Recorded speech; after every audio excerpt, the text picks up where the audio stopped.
राजा जनक को आत्मज्ञान की प्राप्ति। दोस्तों, ये कहानी है राजा जनक की, जब उन्हें आत्मज्ञान की प्राप्ति हुई थी उनके गुरु अष्टावक्र के द्वारा। एक बार राजा जनक ने ज्ञान प्राप्ति के लिए दुनिया भर से कई ज्ञानीजनों को अपने दरबार में आमंत्रित किया। इन सभी ज्ञानीजनों में से एक अष्टावक्र भी थे। वे 8 जगहों से टेढ़े मेढ़े थे। दरबार में जैसे ही उन्होंने प्रवेश किया, उन्हें देखकर सभा के सभी सभासद हंसने लगे। अष्टावक्र उन सभी को हंसता देखकर खुद भी ज़ोर ज़ोर से हंसने लगे। जनक जी ने जब उन्हें हंसते देखा तो उन्हें बहुत ही ताज्जुब हुआ और जनक जी ने अष्टावक्र जी से उनके हंसने का कारण पूछा। तब परम ज्ञानी अष्टावक्र जी ने जनक से कहा कि मैं इसलिए हंसा क्योंकि मैं गलत सभा में आ गया हूँ। मुझे सूचना मिली थी कि इस सभा में ज्ञानी जनों की सभा लगने वाली है, लेकिन लगता है कि यहाँ पर तो सिर्फ चर्मकार ही बैठे हैं, जो व्यक्ति के ज्ञान का नहीं अपितु उनके शरीर की बनावट का मूल्यांकन करते हैं। यह सुनकर सभी सभासदों के सिर लज्जा से झुक गए।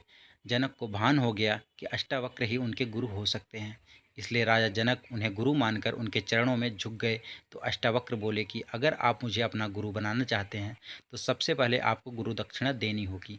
यह सुनकर राजा जनक जी ने बोला कि हे ईश्वर, आप गुरु दक्षिणा के रूप में मेरा सारा खजाना ले लें। यह सुनकर अष्टावक्र हंसे और बोले कि राजन, राजकोष तो प्रजा का है, आपका नहीं, उसमें कोई अधिकार नहीं है। राजा जनक ने कुछ देर सोचा, फिर उन्होंने बोला, तो फिर आप मेरा राज्य ले लीजिए। यह सुनकर अष्टावक्र बोले, नहीं राजन, राज तो अनिश्चय है और अनिश्चय पर किसी का अधिकार नहीं रहता।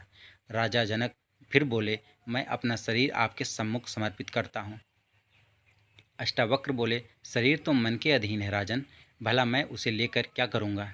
राजा जनक ने कहा, तो आप मेरा मन ही ले लीजिए। अष्टावक्र ने यह सुना तो वह खुश हुए और उन्होंने राजा जनक से संकल्प करवाकर राजा जनक का मन ले लिया और कहा, अब तुम्हारे मन की समस्त गतिविधियों पर मेरा अधिकार है।